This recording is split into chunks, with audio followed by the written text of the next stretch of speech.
الذين آمنوا وعملوا الصالحات طوبى لهم وحسن مآب. Thank you very much for making all the effort to come down to Huddersfield for this event, in which we're going to be exploring, inshallah, the spirit of Ramadan and how can we utilize this month.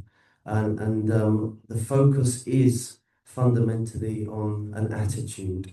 How do we have an attitude whereby we feel a greater connection in our relationship to Allah subhanahu wa ta'ala? And that's why the talk is named Relating to Ramadan. How do you relate to that? And that can be behaviorally, of course, and we're all familiar with that, in that we obviously respect the month and approach the month in terms of increasing in our worship. But how do we also do that in a way that we feel a connection to Allah subhanahu wa ta'ala, we feel a connection to ourselves, and so that we can come out this month with a shift in perspective going forward into the year. So, and I'm going to interlace obviously the verses of Qur'an in this, talk that relate to Ramadan. And so there are only a few verses in the actual Qur'an itself that relate specifically with a focus upon Ramadan. And interestingly, they come in Surah Baqarah, and then straight after these verses focusing on Ramadan comes the Hajj, the focus on the Hajj and establishing the Hajj. And we can see that these two Eids, basically, the Eid of Fitr and Eid al-Adha, these are the very, very significant portions of the year. And when do they come? This focus, if you notice, the two Eids fall in the last quarter of the year, If you see the beginning of the year, do you see that if we think about it as a clock, you've got Muharram, Safar, and the Rabi' al-Awwal. Can you see that? Yeah. And this is spring, it's infancy, it's the beginning of life. And then we have Rabi' al-Thani, Rabi' al-Thani, Jamad al-Ula, and Jamad al-Ukhra. This is summer, this is the height of the summer. And then we fall into autumn, Rajab, Sha'ban, and then Ramadan. So Ramadan is the end, almost the end of autumn, which we look at adulthood. You're moving from youth to adulthood. And then we've got Shawwal, Dhul Qa'dah, and Dhul Hijjah, which are the winter months. And so there's this almost psychological preparation for the coming of the end of life, the end of the year, and also the two Eids fall in that the beginning of the last quarter, i.e. Shawwal, and then Dhul Hijjah is just preparing. Interestingly, the second Eid comes of the last month, almost in preparation for us to enter into the end of life, i.e. the end of the year. Does that make sense?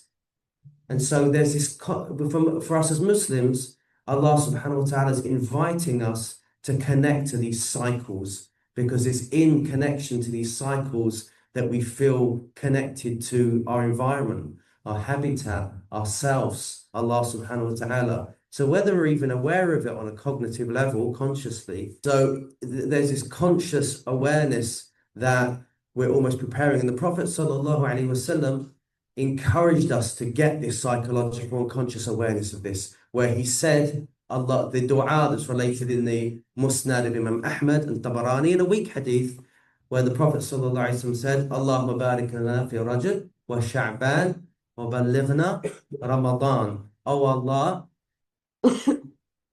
Allah, let us put blessing in these months of Rajab that we're just leaving soon, Rajab wa Sha'ban, and let us live to see Ramadan. So this is psychological. There's this psychological preparation for something before we even start. And it's not even that we have to, obviously it's recommended to increase in acts of worship in these months to prepare for Ramadan. But the Prophet ﷺ almost preparing our minds regardless. And by watching the moons coming in, following their cycles, is that our hearts are almost ready for it regardless. And so this is really important to this idea of time and this circular quality of it and us coming round. And in this, if we think about it, every Ramadan, it's almost we're returning to something. And when we're returning to that thing, it becomes a marker for us to reflect on where we're at in our lives. And so this is where we're constantly going through this cycle of separation, initiation, and return. So what's separation? We experience that in the fact that we're waking up, we're separating for sleep in the day, we're initiating into a new day, but we're returning back to the bed that we woke up from. And so we are constantly going through a cycle of separation, initiation, return in our days, but also in our year, we're going to be coming back. We're separating from one Ramadan until we initiate into the new year, and then we return back to Ramadan, or we return back to the days of Hajj. Allah subhanahu wa ta'ala in His wisdom has placed these markers almost for us to check in with ourselves, to ask where we're at. Like, how do we feel in connection to the coming of Ramadan? How do we feel in being in Ramadan this year? And you can do that in very practical ways. You can ask, from a practical senses, what did I achieve last Ramadan? And what am I planning to achieve in this Ramadan? How do I feel internally towards myself? Going back, what was the Ramadan like the year I had before? And how did I feel about myself, about my relationship to my worship, about my relationship to people in my life, about relationship to my life in general? And then how do I feel coming into this year? With a sense of curiosity, rather than often what we do is we often can have a sense of expectation. And that's natural. We're going to naturally expect things from ourselves. But unfortunately, we have to be wary about that expectation where it becomes a very unhelpful imposition. Because when we turn things into an imposition, we lose our relationality to connect to those things, if that makes sense. If we look at our prayer, and we're going to naturally do this to some degree, so we just have to be mindful of it becoming too intense, it's something I have to do. The prayer's coming around, I've got Dhuhr coming in, I've got to fit it in with my work, I've got to fit it in with my other duties, and we have to almost have this internal shift with it to ask ourselves, how do I want to approach this prayer?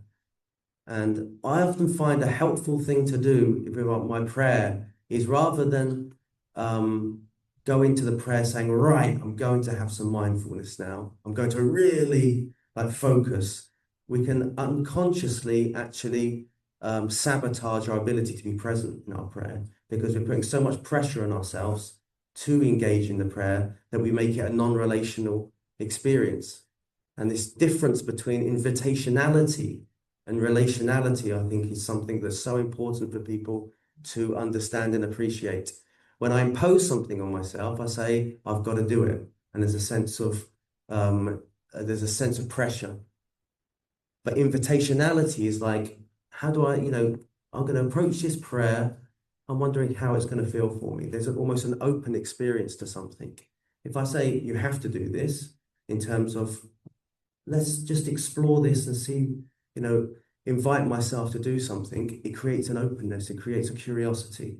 So in Ramadan, we can feel this almost dichotomy between impositionality. I want to really apply myself to Ramadan and achieve as much as I can. But the danger of that is that we can cut ourselves off from the relationality in our very impositionality. Does that make sense? And so in my prayer, I may say, I'm curious as I finish my prayer, how present did I feel? And if I didn't feel present, I say that I used my prayer almost as a litmus test to say, I must be really just stressed and focusing too much on what I have to do. I've got a goal-driven attitude rather than, and I must be a bit overstimulated. How can I go into the next prayer with reducing the pressures on myself so that I'm going in with a little bit more openness and connection to myself? So we make our almost shortcomings in our prayer an exploration of curiosity and how we can improve, rather than imposing on ourselves how useless I was. Why on earth can't I focus in my prayer? I must need to push myself more. but when you push yourself more, you actually make it worse for yourself. I don't know if anyone else has had that experience. So how on earth do we develop this sense of openness to something and relating? So I look at my prayer as almost a litmus test to say, right, I'm pushing myself a little bit more and I'm stressing. Let's check into the next prayer and see if that continues. And if that continues, often what we will find at the end of the day, we're absolutely exhausted and we're going to bed zapped because we're just in that state of drive constantly. And we have to be able to balance between drive and soothe. And soothe is that more relationality. You know, when you have an experience where you engage with something and you come back and you say, oh, I feel a bit more available now that and that's ideally, I think that's what I'm looking for in prayer, is that after the prayer, I feel a little bit more of a sort of a readiness to engage back into what I'm getting myself into with all my tasks of the day. And so one of the main things I really invite people in this Ramadan to is to be really mindful of when we're falling into an attitude of impositionality and when we're actually in a state of relationality or invitationality. And realizing that it's about quality over quantity. But we can obviously really push ourselves to say, I have to make the most of this Ramadan. And that's admirable, but also it can be actually counterproductive for us to actually connect in the month of Ramadan. And so this is the difference between intention and a resolution. So we've just come to the new year. In the Gregorian calendar, we have New Year's resolutions, but a resolution is very different to an intention. An intention almost has flexibility. I intend to go to a place, but oh, that road's closed off, so now I need to go in this direction. There's an intent to get somewhere, but there's an attitude of I might need to shift in order to get to my intention. While a resolution is this almost, I'm being resolute, I'm applying myself, and I have to achieve this no matter what. Does that make sense, the distinction between intention and resolution? Intention is captured in the spirit of the istikhara, because in the istikhara, you're saying, I'm going to go ahead, I'm going to align myself and go ahead with something, but if you have more knowledge than I do, and you're the only one that has power to achieve this, so if this is good for me, put blessing in it, and if it's not, then turn my heart away from it. So there's an idea of setting your mind on a target, but also shifting and going and adapting, and maybe even being sent in a different direction, almost like water when it hits a wall and then it goes into a different direction. Resolution's almost trying to push through the wall. And sometimes we can fall into that danger in our applying ourselves in Ramadan or applying ourselves in any aspect of our lives, saying, I have to do this. And we even put our self-worth on it. And so we feel a huge amount of shame and we feel a huge amount of disappointment in ourselves when we don't achieve those. And that can be very counterproductive. And the Prophet ﷺ spoke to this beautifully in where he said, here we go, verily this religion is easy. And no one burdens themselves in religion, but that it overwhelms them. So this overwhelming ourselves is almost a sign that we are asking more than Allah is asking of us. And we have to really reflect on that. So now this is what I find so beautiful about this hadith is, so aim towards your goal. Okay, he said, so saddidu. Saddidu is almost you aim at a target. Waqaribu. And then he says, and seek closeness to that goal, to those goals, i.e. try your best to aim towards it, but you might not hit and get it exactly as you want it. So the Prophet ﷺ is almost saying, be soft with your intent, and you might not hit the bullseye, you might hit, but at least you hit the target, i.e. the actual frame of the target. And so celebrate. And then what he says, what's the next phrase he uses? Wa abshiru, and bear glad tidings. I've sort of been a bit flexible in my translation here, celebrate your wins. I have, but tabshir is almost to have a smile on your face and feel this element of, wow, you know.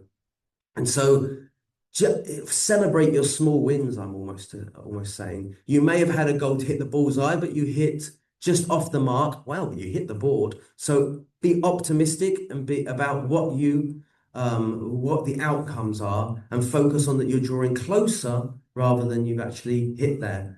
That's a huge wisdom from the Prophet ﷺ in helping us achieve our goals, that we need to be flexible in our mindset towards achieving our goals and focus on the optimism and how close that we're getting closer.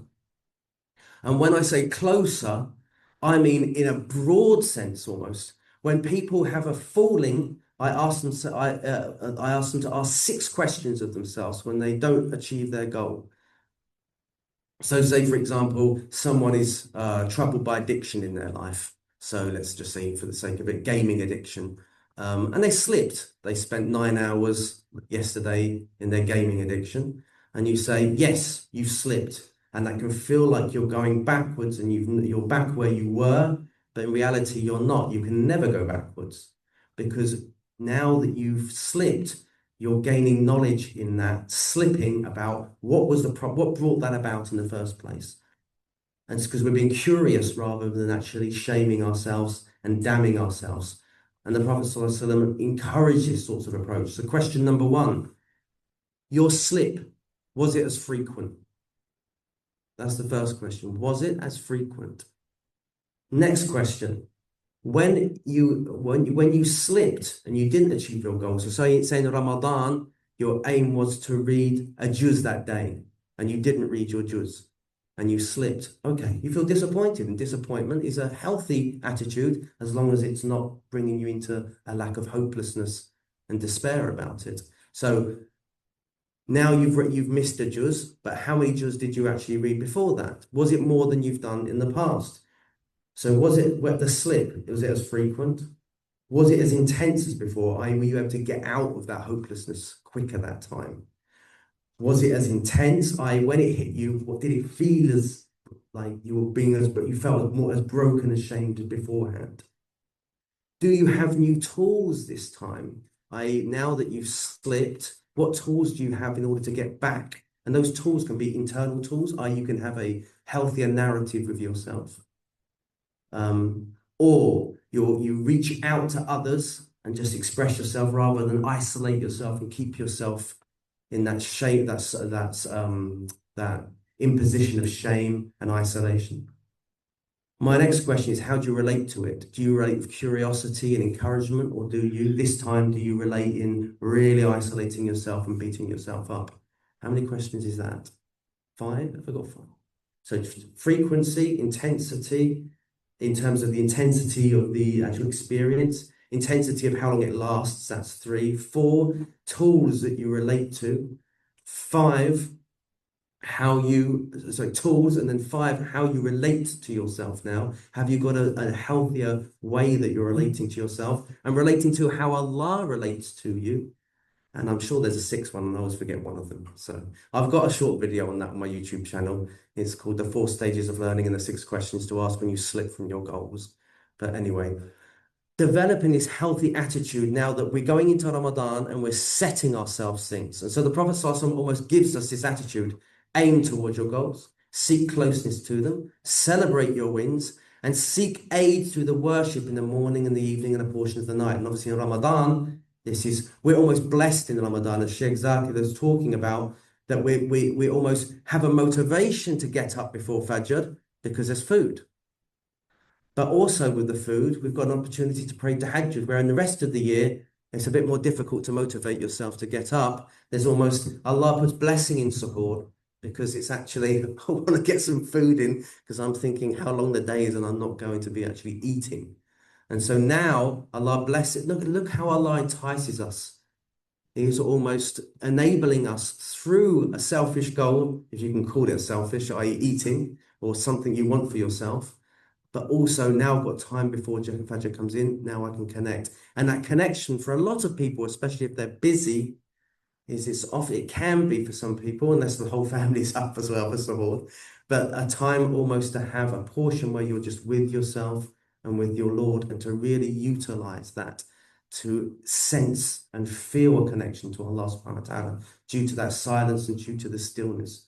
So, and worship Allah in the morning and the evening and a portion of the night as well. So finding those pockets in your day in order to really be able to reflect and connect. This is so important to us in creating what we call sacred spaces and sacred times, because we live in a day and age where it's really it's so much more difficult to create sacred space because we've always got something to occupy us with our devices and with just the attitude of today of we've got to be maximizing them and we've got to be utilizing as much time as possible. We don't get those pockets of soothe.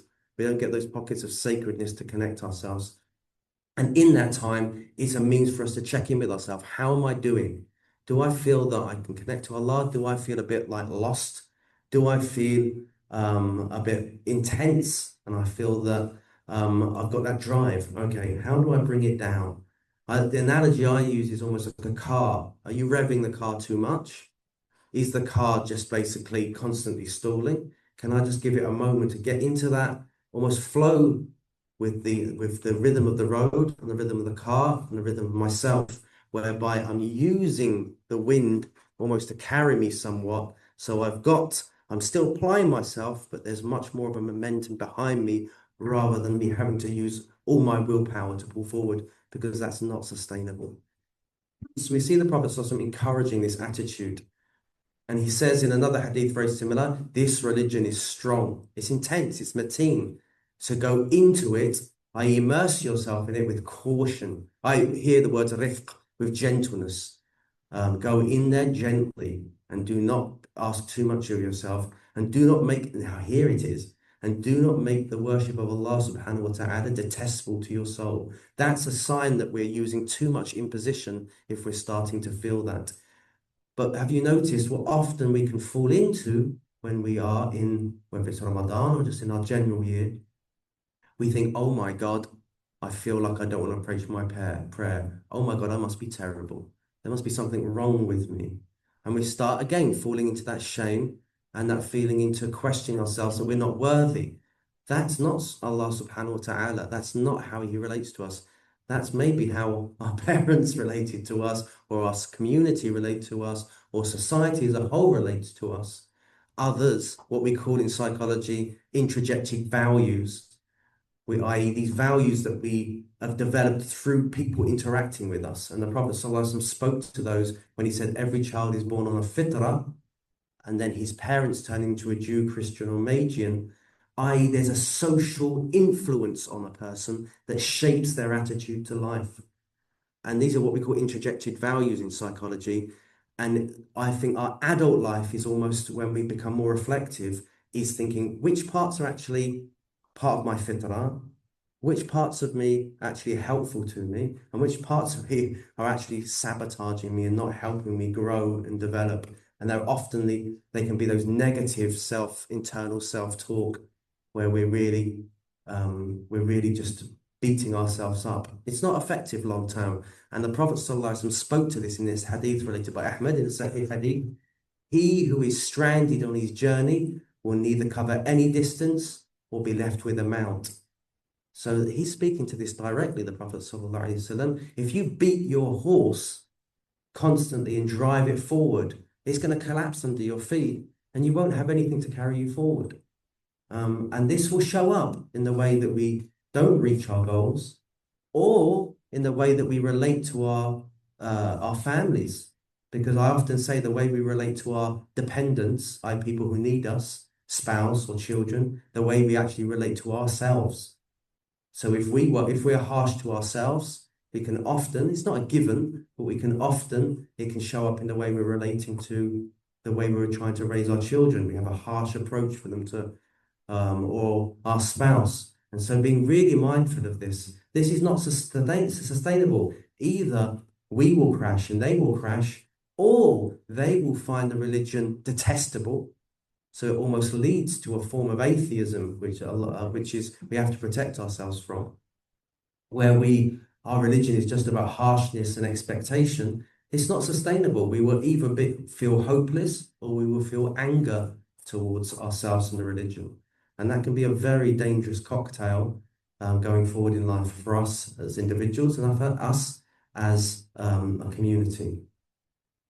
And so, here we see the Prophet ﷺ understanding people psychologically.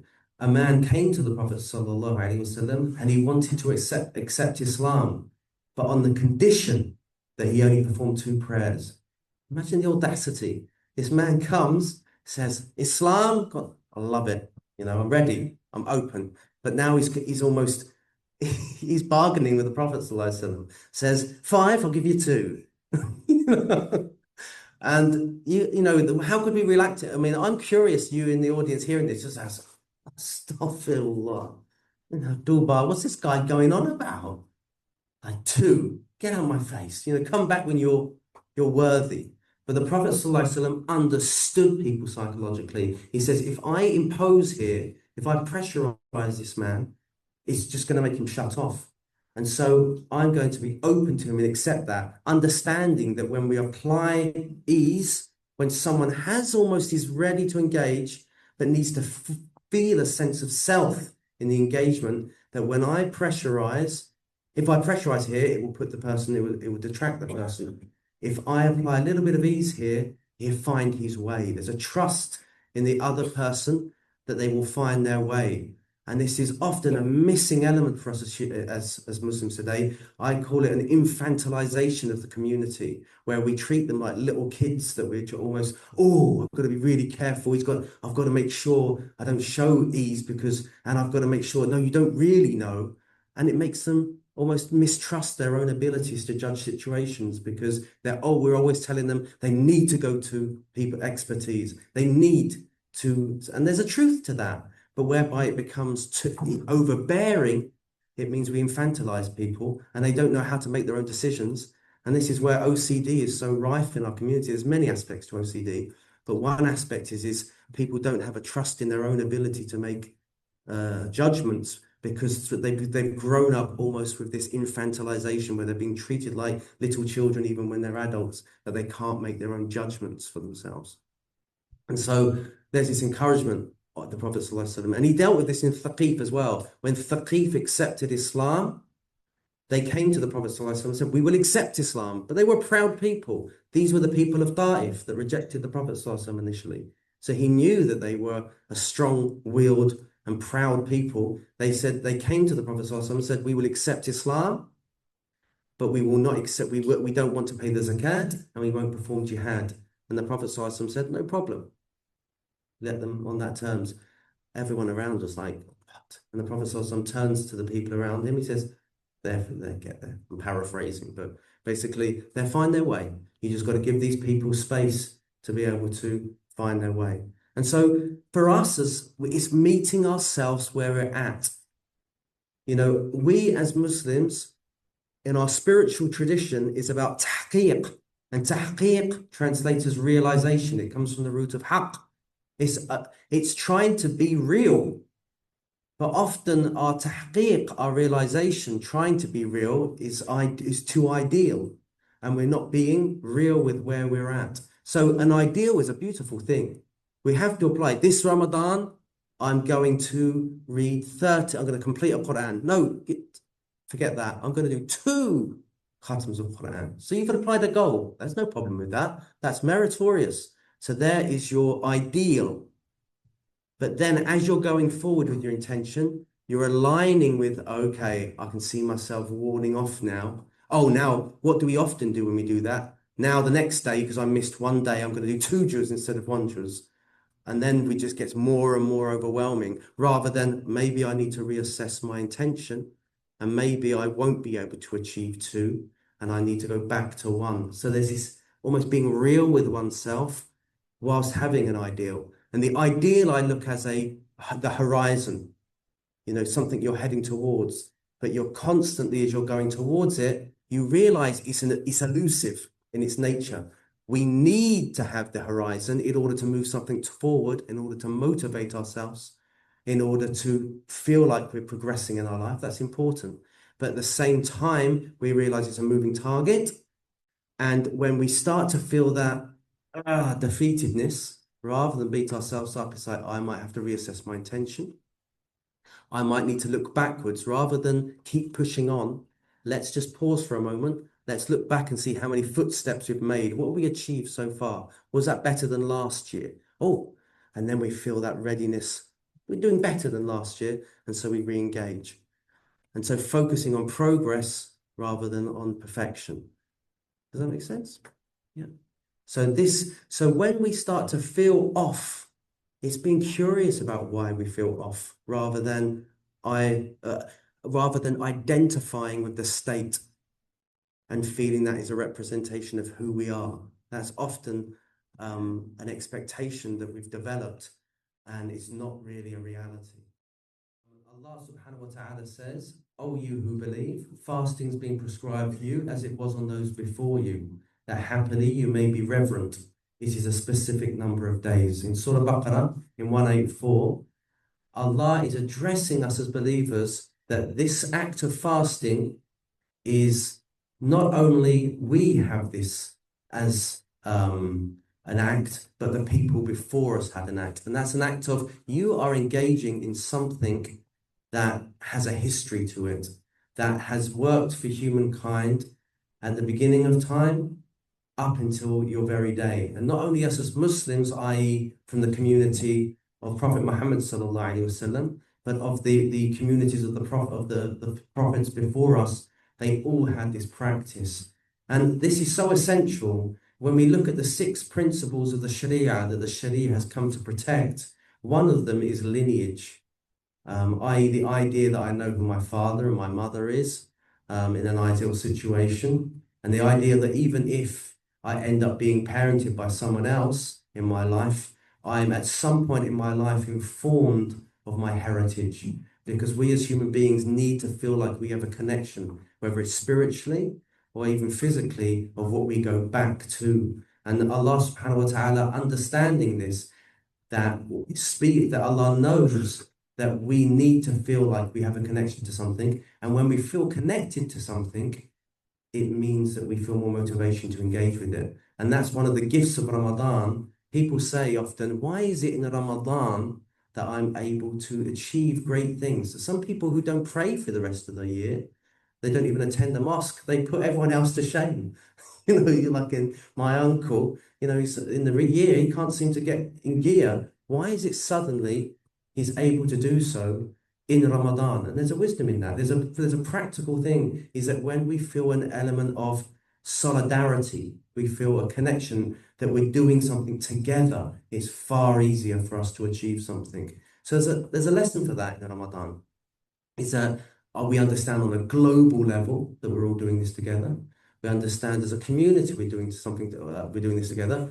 We understand as a family, when we maybe, for example, if we're a large family, we wake up in the morning and we've got a goal. We're going to wake up before Fajr, and we're going to fast, and we come back together, and we're going to break our fast together. It's far easier for us to achieve things. So people who are struggling, it's like, how can I create a sense of solidarity? Obviously I'm a therapist by profession. When people are struggling with addiction, for example, I say sometimes they need to maybe feel a sense of community, and that community can be, for example, an AA group, like Alcoholics Anonymous, if people are familiar with that, a 12-step program, because they can meet with people who are on a shared goal, they're supportive of one another, and sometimes being able to try to apply self-development in your life and change by yourself is not possible. We are communal creatures. We need to feel an element of solidarity and that we're engaged in something together. And how can we create that? Allah subhanahu wa ta'ala in His wisdom creates that in Ramadan for us, to show us, wow, look what we can achieve. But rather than, what do we often do? Why can I not achieve it then in Ramadan? I must not really be sincere.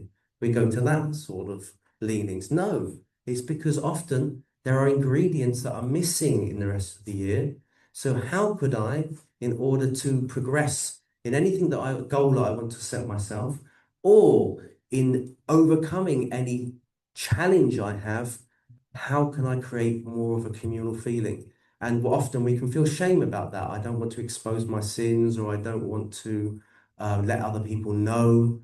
I feel ashamed. No, that's a time when we need to feel connection with the right people, though, with people that can help us, and they've got a sincere intention about helping. And so that's one of the lessons about Ramadan, is that know that you're not alone. And when you feel that connection, it's far easier to achieve things.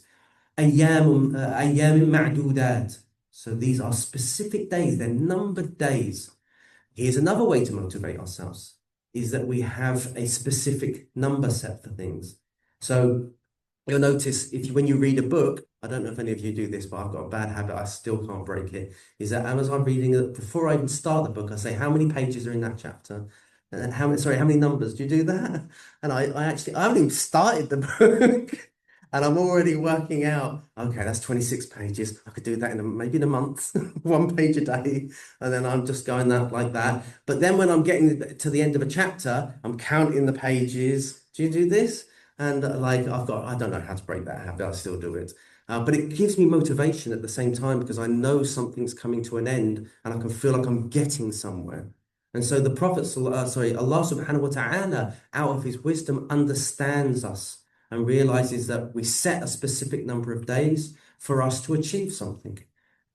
And the Prophet ﷺ speaking to this, not only that I've set you specific number of days, but also that there is huge reward in this month more than any other month.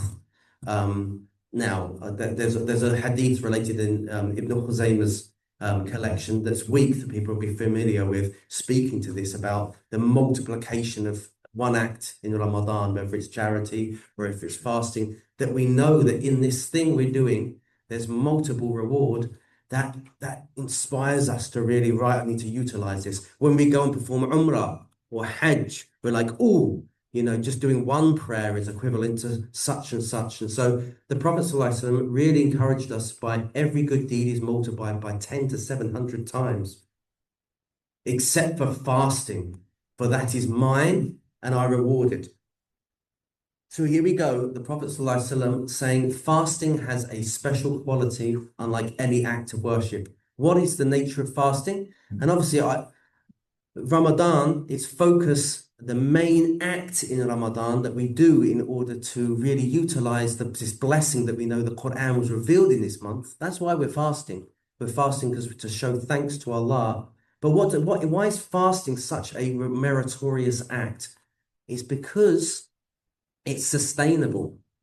That's one reason, one wisdom, in that how can I utilize this month in a way that applies the least effort? I'm going to be busy in my day working, seeking my livelihood, carrying out my tasks of the day. And so what act of worship can I do to really utilize that is fasting, because you are not doing anything. Fasting is actually abstaining, but you are gaining, it's as if you're doing an act of worship when you're not doing it. So it's reminding yourself of that through the day, that when you're fasting, you are actually in an act of worship, even though you're not doing anything. And you're not really applying effort. Obviously, it is an effort still.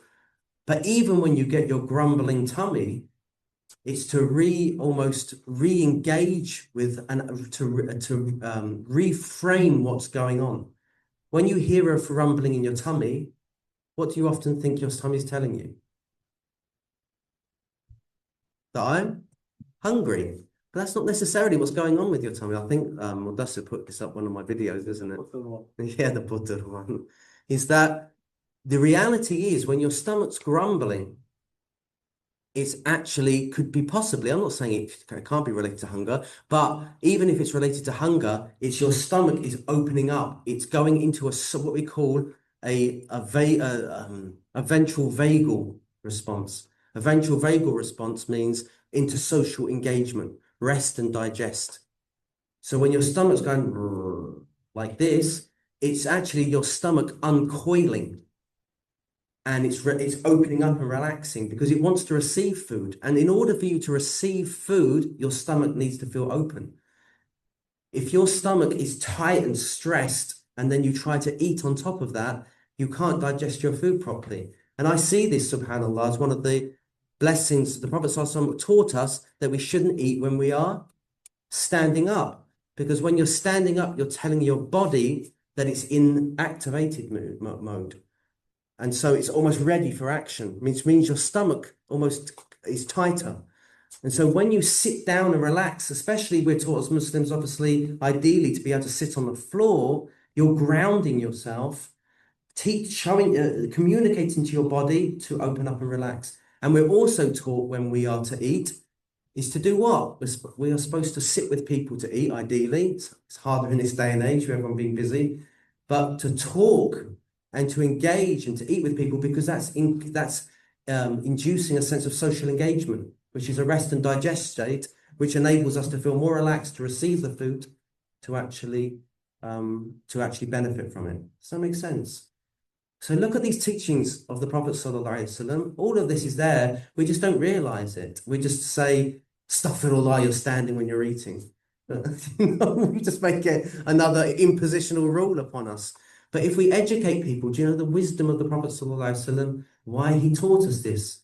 But then there's a rukhsa. Imam Malik had a position that ruling is not for travelers, because when you're on the move, sometimes you have to eat when you're on the move. So it's not an impositional rule. It's not like you are not worthy unless you're doing this. It's like meet yourself and be real with yourself. At this moment, I've got things to do. I do have to do that, but it's not ideal. And I need to create an environment whereby I'm less rushed. And I find myself doing this every day. I'm rushing my food. Well, how do I create more soothing in my life? How do I create more downtime in my life whereby I can find time to eat and actually eat properly? So it's about creating the environment rather than expecting that of myself and my self-worthiness, my self-worth being on that. So when your stomach growls, it's almost relaxing. So it might be saying your stomach, instead of where's my dinner, it could be saying, thank goodness he's not feeding me with food all the time. I can absolutely relax and I don't have to do work. I remember, was it in the Dandy or the Beano, the numbskulls? I don't know if you can, there's that guy who's got a body, he's got these little workers in his body. It's all like the departments can relax because they're not having to actually work with the food going in. And so we can reframe, like my stomach is actually thanking me. And so just be curious about the perceptions we put on our bodily responses. When I'm working with clients and their stomach starts making noises, I'm like, yes. And they're like, oh, I apologize. That's my stomach. And what it's really is they've just they've gone into a much more regulated state. And so just give yourself a moment just to really feel your stomach. Does it feel like it's actually softened a bit rather than being tight? And they may say, yes, I actually feel like a little bit more relaxed. And as you bring attention to that with a nurturing with a soft attention, more down regulation happens. And we become more able to be mindful of opportunities to regulate ourselves through the day, so that we can create these pockets to maintain our energy levels, but we're not at the end of the day feeling absolutely exhausted. And so the fasting brings us very many benefits. I just accumulated a few here, like empowerment. I can achieve something.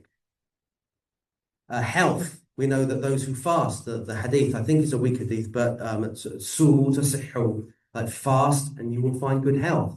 Now, this is a general ruling, and this is another danger that we can have in our understanding of our religion, is that we have general rules, but we have to be mindful of our specific situation, because some people fasting is not healthy, and the Sharia speaks to that, doesn't it? It says if you're ill or you're traveling and you might need to maintain your energy levels, there's a dispensation for you to not fast, and that is actually what Allah subhanahu wa ta'ala requires of you. But we have other situations with people with mental health, when we're talking about people who may have eating disorders. It may be counterproductive for them to fast, because it almost induces that state when they're trying to be in a better place with food. And so we have to be real with our situations and ask, what is Allah asking of us in this situation? And so, is it a good idea for me to be fasting? What are my goals ultimately towards well-being, of what the Prophet ﷺ encouraged us to always ask of in our dua, al-afiyah, well-being. Mindfulness. So one thing that's amazing about fasting the month of Ramadan is we become aware of how much our day is motivated by our habits in the day. So I get up, what's for breakfast? Then I'm working, it's 11 o'clock, lunchtime's coming. And then, I can't wait. How much our day revolves around our habits of eating. So when we fast, we're like, oh, great, can't wait for lunchtime. Oh, I'm not eating. And it creates space. It almost allows us to come out of our habitual patterns and to ask ourselves, oh, what am I going to do with myself then? And so it creates an element of mindfulness, i.e., of reflection. And to be able to say, how can I didn't realize I have so much time available and how much I actually don't feel like I have time because I'm focusing on the next thing that I've got to do.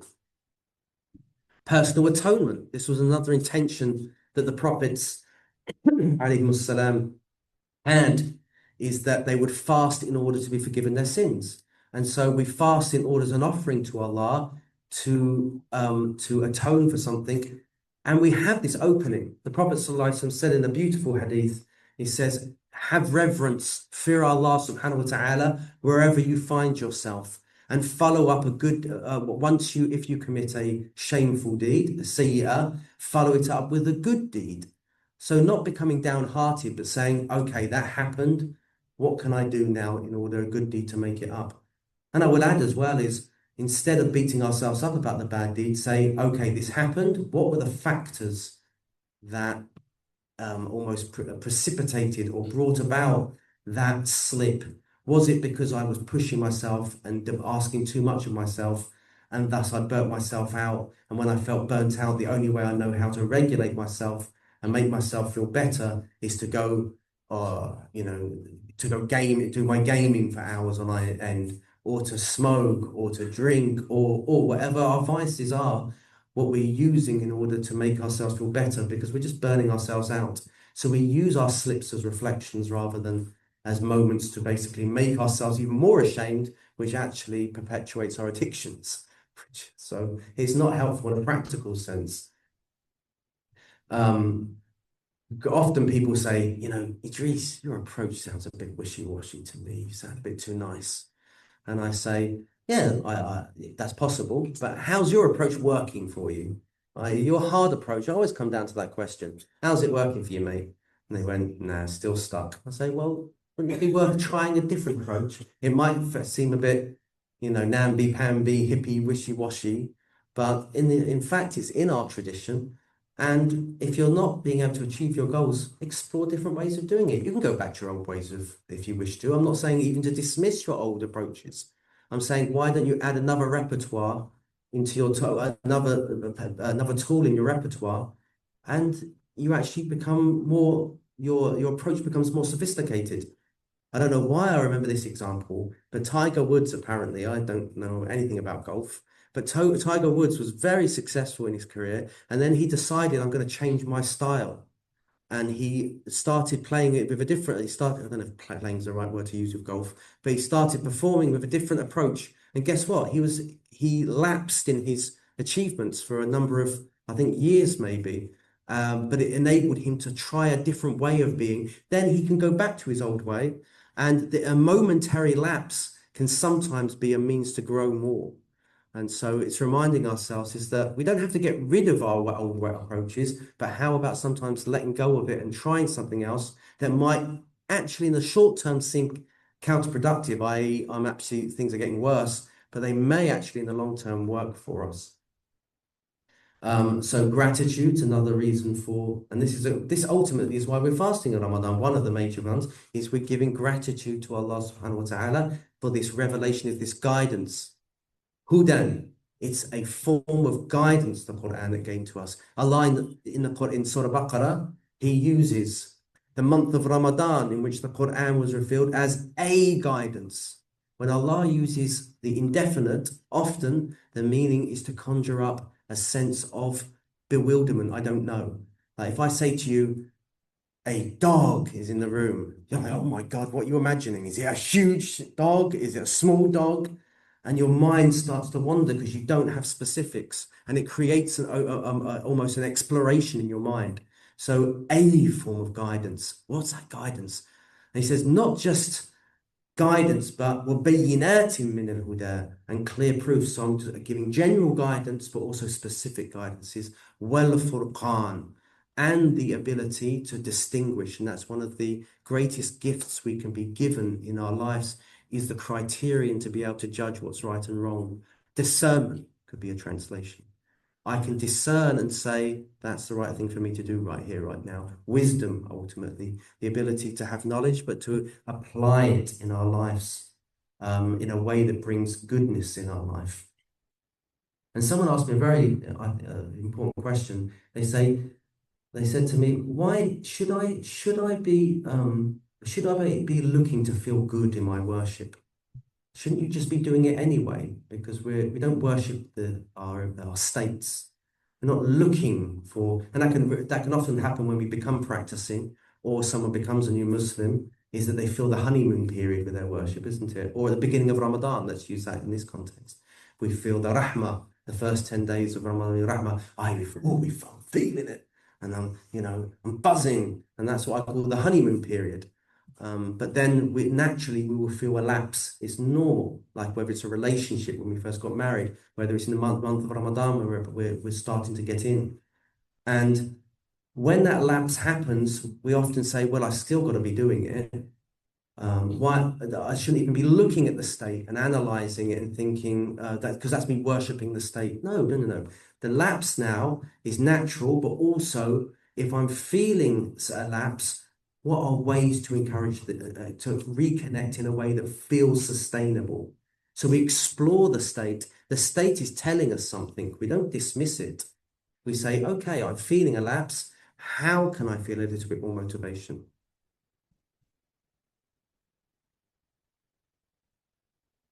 How can I feel a little bit more motivation?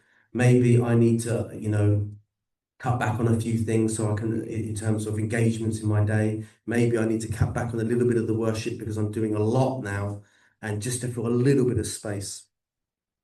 And so whoever is resident, i.e. is actually is not a traveller on witnessing this month, then fast.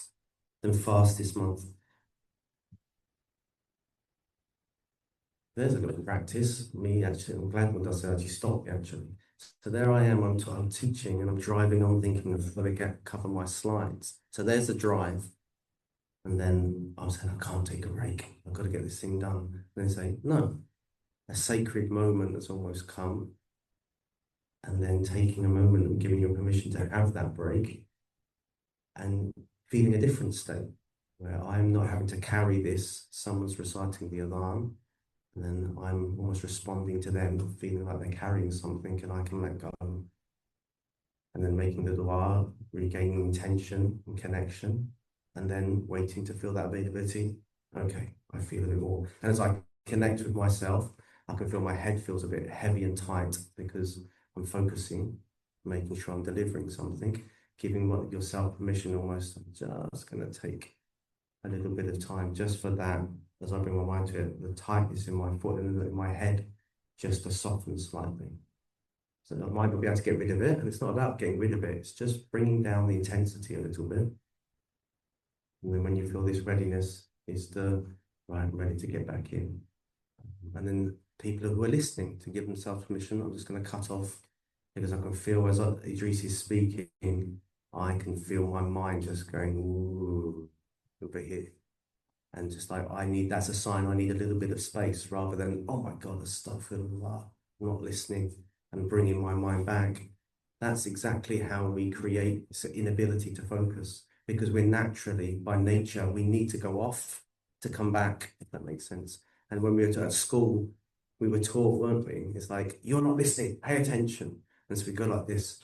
And then we wonder why the kids are, obviously there's many factors, but why children will struggle to focus because they're forcing themselves. But as you force yourself to focus, it actually is counterproductive because it makes you're not actually able to receive.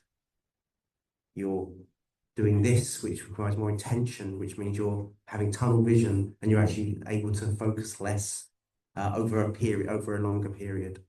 So we need that sometimes just to bring ourselves on check. That if it's just like that and we're focusing, we will start to space out even more. And so there's a big difference between almost that as I'm hearing, it's easily going in, and as I'm hearing, I'm having to really focus and pay attention.